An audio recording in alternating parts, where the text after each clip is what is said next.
Hey there folks, this is GreenyXI welcoming you right back to Let's Play Higurashi. This is episode 80. In the last episode we finished off chapter 3 and the main things that we got out of our conversation between Akasaka and Sato-san was that the head of the... well, all the important people of the village, the 3 family members, they know about Akasaka. That was the main thing, I think.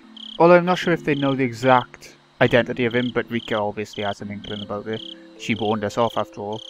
And we also saw a tip where our little kidnapped victim is a bit dead. So there's that. Anyway, just a pre-warning, I am absolutely knackered today.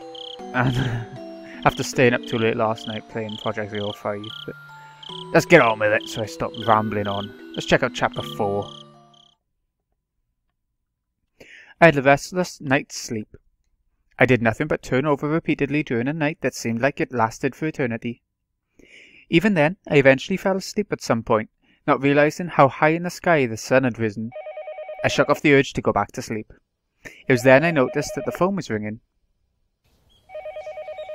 The time was almost 10:30 in the morning. It was clearly too late for a wake-up call. Akasaka-san? Good morning, it's Uishi. Waking up to the sound of Uishi's voice was a little too much of a shock. I bet. My delicate ears were ringing. What's the phone, you dick? Thanks to that shock, I was suddenly wide awake. Hello? Good morning. Could it be you just woke up? Even though you're on assignment, it's still not good to be asleep during regular business hours. You're absolutely right. I'll be more careful in the future. I have another tidbit that might wake you up even more.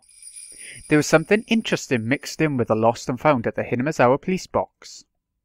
Lost and found? Let's leave the details for when you get here. You think you'll be able to make it before noon? No, I'll be there right away. Uishi already knew what my mission was.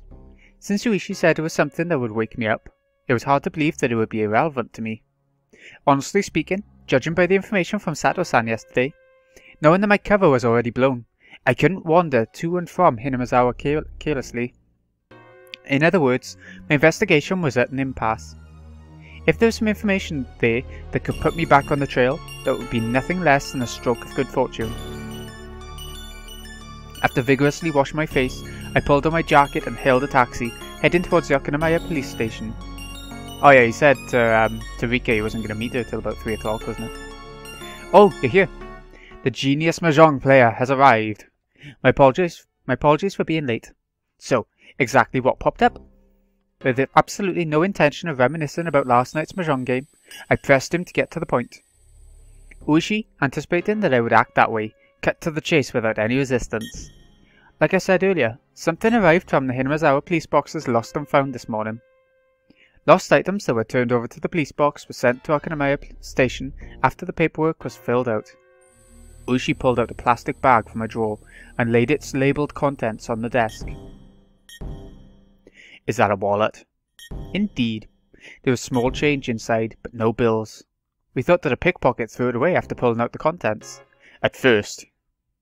I didn't understand how this wallet, so far removed from Tokyo, could possibly be related to the kidnapping. If it had drawn Uishi's attention, it would have to be something dramatic, like if the wallet belonged to the missing grandchild. That would be absurd. Like something that convenient would happen. If that was it, then there were probably initials written on the wallet. Like the initials of Toshiki Inugai. I still find it strange, that name. The minister's grandson. T.I. Thinking like that, at this point I didn't suppose that this wallet was something that could get Uishi so excited. Uishi, after putting on a pair of disposable plastic gloves, handed me a pair of the same. I didn't feel that this wallet was such an important thing, so I had my doubts about whether there were any point in putting on gloves. However, I didn't want Uishi's attentions to go to waste, so I put them on. Uishi opened up the plastic bag and pulled it out, showing me the back. As I'd imagined, there were initials engraved there. But it was slightly more detailed than what I had thought, with Toshiki I marked on it. Oh! Uishi grinned at me with a look on his face that said, "See? We can't confirm from that this belongs to the minister's grandson," I informed him calmly. This wallet was irrelevant. It was nothing more than Uishi's over-eagerness. First of all, There was absolutely no way in this distant locale that the missing grandson's wallet would be found with such convenient timing. After all, the Onagafuchi Defense Alliance wasn't related to the case in the first place, so there was no way this wallet belonged to the grandson.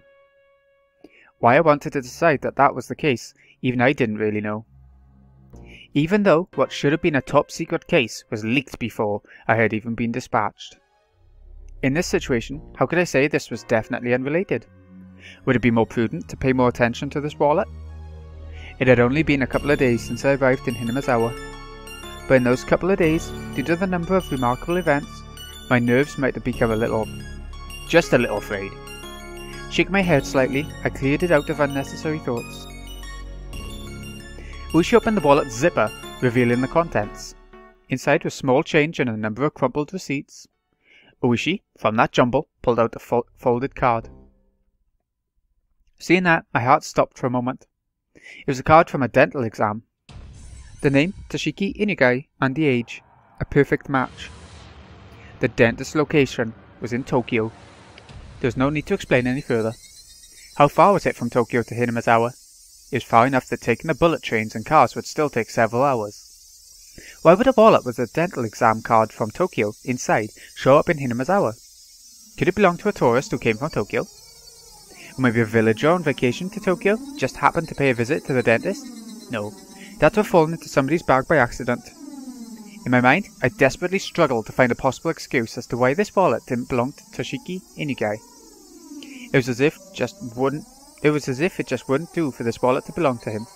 However, weeding out any possibility forever one by one, the haze surrounding the wallet in front of me faded, gradually letting it come into clear focus. See? I felt the shiver of electricity run up my spine. My pulse quickened, and a thin film of sweat began to coat my entire body. There's that phrase again. It's disgusting. From Ushi's point of view, I was probably slack-jawed and spaced out, with a slovenly look on my face. Did you get information from the dental office? That's your job, Akasaka-san. I didn't go that far. When did this wallet show up? The person who picked it up was a villager. They did so yesterday, it seems. Not that, I mean, when was this wallet dropped? It rained here last week, exactly 7 days ago. It doesn't look like the contents are water damaged, so the longest it could be would probably be 6 days. Does anybody else at this station have knowledge of the existence of this wallet? But wouldn't the wallet just dry out in 7 days? Would it really last that long being wet? The officer who first encountered it at the Hinamazawa police box, and also the 2 or 3 people in charge of the lost and found. Other than that, it's just me and you. If it's involved in a classified case, it'd be bad to talk about, wouldn't it? I don't intend to wag my tongue. May I borrow a phone? Go ahead. Dial 0 to get an outside line. I dialed the phone number inscribed on the exam card. I could hear my pulse pounding inside my head. Could there possibly be something so absurd? The addresses on the receipts and cards inside the wallet were all from around the area where the grandson lived. The name on the exam card was also a match. The time we deduced that the wallet had been left behind also matched up with the timeline of the kidnapping. Of course, it was possible I could just laugh it off as all a big pile of coincidences. There wasn't any strong evidence. Rather than all the circumstantial proof, the contents of the phone call I was about to make would have a much greater meaning. Hello, sorry to keep you waiting. This is the dental office. Hello, this is the police. I have a misplaced wallet here, and I'm trying to get in contact with the owner. Would you be able to help me? Inside the wallet there was an exam card from your office. Yes, the name is Toshiki Inigai. If I give you the name on the card, would you be able to look up the phone number? Yes, thank you. If you could. Still holding the receiver, I pulled out a notebook from my breast pocket with my free hand. I opened it up to the page with the grandson's address and phone number recorded on it. Yes, hello. Yes, go ahead. I compared the phone number written in my notebook to the one that was being read out on the other end of the line.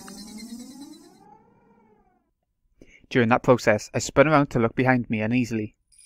I locked eyes with Uishi. Uishi looked puzzled, wondering what the matter was. Why would I feel uneasy and look behind me? That was because the person on the end of the line was reading out the numbers as though doing so straight from my notebook. It's the same. It seemed that HQ was in quite an uproar thanks to my report. No matter how many times the authenticity of the evidence I'd linked to the grandson was called into question, I could only respond that it was the truth. When the lead investigator first picked up the phone, I was grilled about the evidence I'd found that was almost too good to be true, if I do say so myself. But after having doubt after doubt dispelled, he fell into silence. The receiver was finally handed over to the section chief. When he picked it up, the background thrum on the other end of the line disappeared, and I knew that it had gone completely silent. After asking the same questions about the wallet that the lead investigator did, the chief quietly spoke his next words. Got it. We'll dispatch several people as reinforcements. They should be able to make it there by evening. Akasaka-kun, please continue with your investigation of the area. Get some information on the spot where the wallet was found. Kenu-san will select some people and head directly there.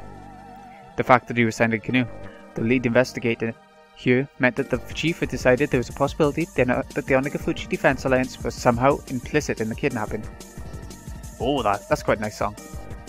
However, it felt as though until the lead investigator, whom he trusted, had verified the evidence with his own eyes, he was still going to be skeptical about it. How'd it go? It's sort of alien-y, that music. I can only hear it quietly because I got my mic on, but that's quite weird. How'd it go? It seems that HQ is sending reinforcements. I was ordered to investigate the area. Where was the wallet dropped? Oh, Takatsudo apparently. Takatsudo. Yeah, okay. This is Okinamaya. All the way over here, this is Hinamizawa. Then, even further upstream, way up around here, is Takatsudo. Ushi explained where the wallet was found by pointing to locations on the map on the wall.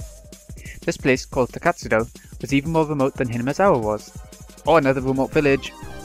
There's hardly anybody living in the area around Takatsudo. It was deserted a long time ago. It's littered with abandoned houses, so it's really quite desolate around there. Ushi-san, could I ask you to guide me to Takatsudo? Yeah, I don't mind. You can't really get in and out of Hinamizawa as you please by yourself after all. Of course, I'll have to make you wear the cap and mask again. That's alright, I'll wear the sunglasses too if you like. That Uishi had agreed to accompany me was very reassuring. If Sato-san's info was to be believed, my cover had been blown. I wasn't sure if the villagers had realised that the fresh meat dispatch from public safety was the tourist that had visited the village yesterday. In other words, me. But deciding that they hadn't noticed would have been overly optimistic. Given the cursory thought, Takatsudo, where the wallet was found, couldn't be ruled out as a hiding spot for the kidnappers. Oh, so it might not even be in Hinamizawa. The Takatsudo area didn't have any residential buildings, nor was it alongside a highway. There was no reason for even the locals to go out of their way to visit it. It's exactly what you would call a long-forgotten ghost town at the end of the road. Perfect place to have a kidnapping, right? To hold a kidnapper. Yeah, you know what I mean. You can ask for a better place to hold a kidnapper. Yeah, exactly. Why didn't I just read ahead? Couldn't ask for a better place to hold a kidnapped grandson. That's what I was trying to say. Also, you couldn't get to Takatsudo without passing through Hinamizawa first. Those several conditions made the area all the more important. I couldn't brush it off any longer. There was no longer any doubt that the Onagafuchi Defense Alliance or somebody hired by them were involved in the kidnapping. If that was the case, then the fact that this wallet was found might have already been leaked to them. They even knew so much as to how the Public Safety Division was operating. The case of the wallet couldn't be something they didn't know. In that case, there's a possibility that the enemy was lying in wait. To dive alone into enemy territory, surrounded by enemy territory, to say the least, required an amount of courage, nay, recklessness, they just did not have. Without your company, Uichi-san, I won't be able to step into the village so easily. Thank you very much for your cooperation. Honestly, I thought you would ask for more money. Yeah! Well, if we're being honest, Hinamizawa isn't exactly a place I like to go. I'd at least appreciate it if you paid for cab fare. Still, it's no request I can refuse from a friend that's played at the same table as me. Uishi grinned as he pounded me on the back. It struck me that he just didn't want to jump ship rather than having any sort of sense of duty towards his job. Even so, that didn't really matter. Right now I really appreciated the gesture. Well, should we hurry up and get going? If the enemy knew that the police had obtained the wallet, then they would probably have moved the hostage to a different place. There was no moment to lose. But Uishi, without regard to the fact that we were about to head out, began to remove his jacket. What are you doing? Well, just a precaution. If you want me to poke the beehive to get your honey, I have to be rather well prepared, you see. Do you want to put one on too? A bullet vest! Or a knife vest too, I guess.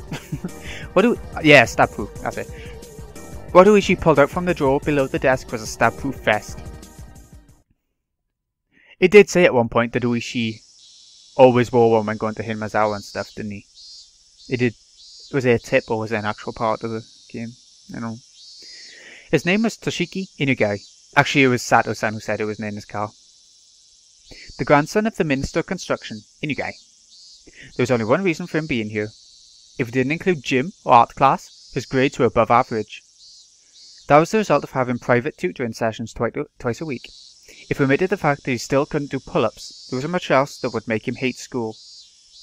Of course, he understood full well that his grandfather was a cabinet minister, but he also knew that not too many people were that interested in their relationship. He didn't like to go out of his way to bring up his grandfather, or to call him the Minister of Construction. And finally, he at least tried to know a little more about what kind of work the Minister of Construction did than your average Joe.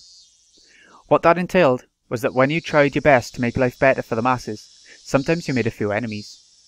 He knew that all too well from the time he'd spent as class representative. Yeah, you find that though, don't you? Like the bullies and stuff at the school seem to hate the class reps and the nerds, to put it bluntly. His grandfather had many enemies. He knew that he might personally catch some of that fallout, so he had to be twice as cautious. He was taught that by his parents. That's why, the moment he was kidnapped, he instantly knew that this was one of those occasions. He understood that he wasn't being treated as Toshiki Inugai, the person, but rather as Toshiki Inugai, the grandson of the Minister of Construction. That he wasn't personally at fault, but that this was the result of some unavoidable trouble with his grandfather's work. It made little difference, but when he realised it wasn't because of anything he did, he was able to relax, if only a little. Of course, at first he was struck with a terror befitting his age, wondering what was going to happen to him. It did say that he died in the tips, didn't it? I mean, it's what, Granny Sonozaki. Yeah. Granny Sonozaki was saying in a tip that she was dead, or Mion was saying as well, so. I don't know. They seem to think he's dead. At first he was, yep. But after a while of being tied up and only able to stay lying down, he began to ponder a great many things. First, he thought about the reason he was being abducted like this. He understood the answer to that easily. He was taken hostage to coerce his grandfather, the minister. There was no doubt about that. He didn't know exactly what the Minister of Construction did, but it was easy to imagine that there was much to be gained from threatening him. He respected his grandfather more than most. He earnestly believed that his own grandfather was within the top 20 of the most important people in Japan. Well, maybe. They seem to have a lot of influence everywhere, the people of Higurashi, somehow. That was exactly why he wouldn't forgive anybody who tried to threaten his beloved grandfather. More importantly, he wouldn't forgive anybody who would use him as a tool to threaten his grandfather. His grandfather was really busy, and rarely had time to meet with relatives. I always say really and really in both those ways, pretty much the same way, so I'm trying rarely. That's why, with what little time he did manage to scrape together, he just dropped by unannounced. And, as an apology for not being able to meet during New Year's or summer vacation, he doted on his grandson very, very much. The number of times that Toshiki was looked upon with disregard just because his grandfather was a politician and a minister certainly weren't few. But he never thought even once that he wanted his grandfather to quit being a politician. Because he was his beloved grandfather, he wanted him to continue his career as long as possible from the bottom of his heart. However, Toshiki was now being held hostage, and his grandfather was being threatened. His grandfather, who called him the apple of his eye, was surely suffering. He might do anything to save his grandson. Maybe even putting aside his ideology if it was required to save his grandson. He might cave into the culprit's demands if it meant saving his grandson. When Toshiki thought about that, an inexplicable anger welled up within him. In his current situation, he was unable to forgive the cowards who would make his beloved grandfather suffer by using such dastardly means. That feeling swelled up inside of him, displacing the fear. What he thought of first was something any boy would imagine. Get out of these bonds, beat up the bad guys, then hand them over to the police. Images of all the brave heroes from all the manga he had read passed through the back of his mind. But he can't even do pull-ups, so he's not going to beat them up, is he? In his imaginary scenario, he slipped his bonds easily, floating like a butterfly to evade his captors, then stinging like a bee to bring them all down. Ah, a bit of Rocky. That's Rocky, innit? In the end, it was nothing more than his silly little fantasy. But with his vision obstructed and unable to see anything, It was something that he could get into more than any anime at the moment. In actuality, he was enjoying these little scenarios in his head for the long period of time he was tied up. He has to do something or he'd go bored shitless, wouldn't he? His captors hadn't really done anything to him that they would feel sorry for. However, eventually he began to grow tired of his fantasies, and more realistic scenarios began to run through his head. It was then he realised that none of them were a solution. Yes, he wanted to do something for his grandfather who was being threatened. That he was being held here to inflict pain on his grandfather was the thing that he could least forgive, and also the most vexing. And then he noticed there was a much simpler way he could save his grandfather without having to beat up his despicable captors. That was to remove himself as a hostage from the hands of these villains. If he was to disappear from here, his captors would have nothing to threaten his grandfather with. The captors had restrained him, but they didn't treat him roughly, and they made sure he was fed well enough. Meaning, at most, he was nothing more than the means for their threat. They weren't looking to bully or kill him out of spite.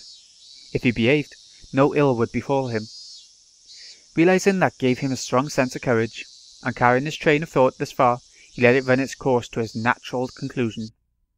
Right now, at this moment, Toshiki Inigai had decided to escape. His ears had been stuffed with a sponge-like material acting as makeshift earplugs. However, they didn't actually do much to block out any sound. You could overhear everything his captors were saying. Oh, that's a bit pointless, isn't it? I need a drink. Okay. Realising that this was to his advantage, even when his captors spoke to him, he acted like he couldn't hear them due to the earplugs. Good idea. His captors, thinking that he couldn't hear their conversation, talked about all sorts of things without any reservations. Thanks to that, he was able to obtain various pieces of information. First off, this wasn't Tokyo. It seemed that this was quite a distance away, and on top of that, in the countryside, nestled deep in the mountains. Sounds like Hinamazawa and the nearby town, ghost town. It also seemed that his captors were inconvenienced living out here, so he could deduce that this place was far removed from any sort of town. Finally, whenever they went out to buy food or other supplies, they would always take a car. That fact caused him some dismay, because he knew that the method he learned at school of running around blindly while shouting for help wouldn't work here. Nope, it's out of the way. He paused his little mental escape scenario there. His ultimate goal was to find somebody who would help him. If somebody who fit that description wasn't close by, his chances of escaping successfully grew slim. A desolate, far-off land deep in the mountains. A place where you couldn't even go shopping without using a car. In this situation, escaping would be very difficult. He grew depressed. After a little while, he returned to his original scenario. Imagine him becoming a hero like in the manga he read, and beating down his captors became his respite. However, as he played those delusions out in his head, his heart, hating to surrender, continued to search for a way to escape. And then he thought of a way. If the goal was far away, then all he had to do was get closer. His goal, in a nutshell, was to find somebody who would help him. In other words, somebody other than his captors. If he faked being sick, then his captors would have to take him to the hospital or bring a doctor to him. They would probably be reluctant to do that, but he already knew that the hostage was more important than anything. In the off chance that something happened, like him dying, occurred, they won't be able to threaten anybody anymore. Luckily, he had an experience that would help him fake a serious illness. At the end of last year, he was inadvertently involved in a car accident and had to undergo surgery. Oh, so he knows a bit about it. The scar from that surgery was still clearly visible on his lower torso. He recalled the pain and suffering from that time. The existence of that experience would make a huge impact on the realism of his performance. He was quite confident in his ability to fake an illness. Oh. His captors at first took that as a sign he needed to use the washroom. Untying only his arms, they tried to bring him there while he was still blindfolded. But he didn't try to give up. Get up. His hands now free, only clutched at his abdomen as he writhed in agony. Hey, what's wrong? Does his stomach hurt? He still had his earplugs in, so he had to pretend he didn't hear his captors asking the question. He was about to nod, so he hurriedly had to stop himself. What's the matter? Yeah, the kid's clutching at his stomach. Must be a stomachache or something.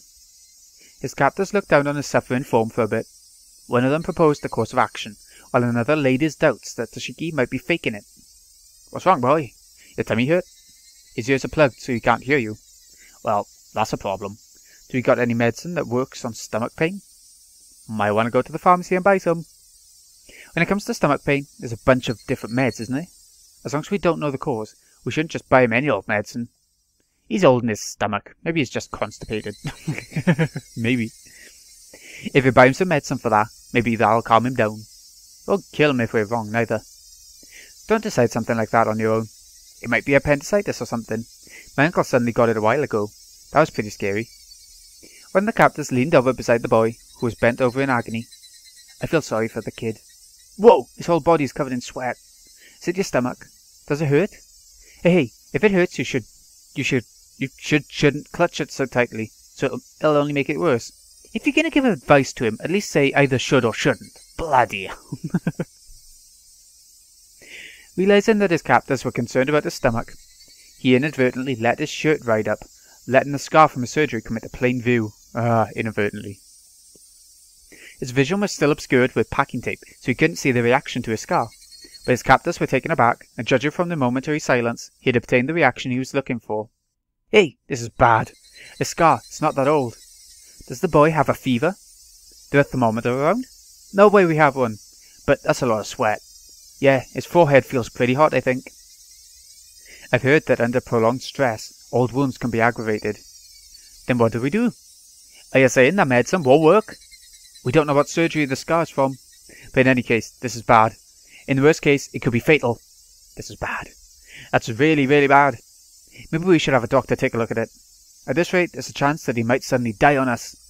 Toshiki Inagai, with those few words, knew that the situation was progressing exactly as he had envisioned it, and snickering to himself on the inside, pressed his act even further. He didn't even need to see to know that his captors were panicked and were running around like chickens with their heads cut off at this troublesome turn of events. Should we take him to the clinic? No, that's no good. Probably better if that doctor came here. Dr. Iria, you mean? Is that okay? Will that be alright? It'd be worse if anything happened to the hostage. Nothing we could do. It's an emergency. One of the captors hurriedly left in the car. Another of the men, completely shaken up at this point, wiped the sweat from his forehead with a handkerchief. Looked like they were bringing a doctor. As long as the doctor wasn't an accomplice, that doctor was his goal. He was someone he should seek help from. His captors were probably wary of that happening. They would be prepared for it. This would all come down to luck. Some of the sweat emerging from his brow was from that nervousness. Oh, that was bright then. At that moment, the packing tape that was covering his eyes and ears were torn off. Oh, that was the point then. It was meant to be bright because he was just getting a blindfold taken off for the first time in however long. The burning light that he was seeing for the first time in several days hurt his eyes. Several days, that's how long. After that, the gag that made it hard for him to breathe was also removed. You alright, kid? We're bringing the doctor to you right now. Just hold on for a bit. Oh, girl. The doctor was coming. The doctor was coming. Now, how's he going to ask for help? And how is he going to get away from his captors? A plethora of thoughts began swirling through his mind. I think you know this already, but don't say anything unnecessary to the doctor. We don't want to hurt you or anything. You understand that, right? Toshiki Inagai nodded while feigning pain and obedience. His expectations and the enemy's expectations. Whether they doubted he was faking his illness or not, they knew what his goal was and would try to stop it. His stomach contracted from the stress of his gambit, making it seem like his stomach really was starting to hurt. No, it really was. But there's no reason to panic. If he failed with his approach to the doctor, there's nothing to lose. If there was something to lose, it was this method of faking illness to get in touch with the doctor. If he could think of other methods from here on out, it wasn't much. But at the present, this was the easiest and most dramatic way he could think of. The more he thought about it, the more it looked like this was his first and last gambit. Eventually, he heard the sound of a car approaching once again. Oh, the doctor's coming! The sound of the car doors being hurriedly opened and shut. The sounds of several footsteps approaching. Yay, it's Irie! A young man in a white medical coat. As he acknowledged the boy, a suspicious look showed itself on his face. Who's he? He's not one of the kids from the village, is he? The captors didn't respond. From the looks of it, the young doctor had realized that this was an abnormal situation. One of the captors talked threateningly. That's got nothing to do with your doc. Oh. Glazed over glasses. For a while, the doctor and the captor silently glared at one another. However, unable to stand the sight of the boy continuing to suffer, the doctor, as the captors had hoped, didn't press any further. I'm concerned about this old surgical scar. What kind of operation was it? We don't know. I should really bring him back to the clinic. Doc, we really can't do that. The doctor said he wanted to bring the boy back to the clinic, but the captors simply silently shook their heads at the notion. It was a fleeting hope, but it was only natural that the captors would refuse. At that moment, his eyes met with the doctor's. Seeing that the boy's painful state was abnormal, the doctor suspected it was a serious illness. Excuse me. You alright? I'm a doctor. When was this surgical scar from? Oh, last year. During the winter. From an accident. An accident. I see. This is a problem. He couldn't let the doctor figure out that he was faking it here. He had to somehow figure out some way to keep this going and tell the doctor that he was being confined and needed help. I'm going to touch the affected area, okay? If it hurts, tell me where. Seeing that it was extremely painful, the doctor crossed his arms and began to ponder. He had to somehow get himself to a hospital. To Toshiki Inigai, faking this illness was the performance of a lifetime. Oh, okay. That's where it's going to end. That's a strange place to end it, to me. But, okay. My voice is going now, so it's probably for the best. But yeah, let's see if he can get out of it. And if Akasaka and Uishi are actually going in the right direction towards him. It looks like it's going to go back to Akasaka next time, yeah? I assume it's anyway. So, this has been Greeny Akusai. Hope you've enjoyed. Thank you so much for watching. I'll see you again in a bit when we finish off chapter 4. And I don't think we've got much time left, because I had a look before starting to record this session. There's only this episode. There's only 4 tips left to go. So in theory, that could happen all at once at the end of this chapter. So this could be the end of the game, which would blow my mind, because it has been a short arc in that sense. I meant arc, not game, but you know what I mean. And even if it's 2 at a time, that means only like 1.5 chapters left. That's shocking to me. So yeah. I always knew it was a shorter one. I mean, the anime and manga are both quite short with it. So, anyway, thanks so much for watching, folks. See you again in a bit.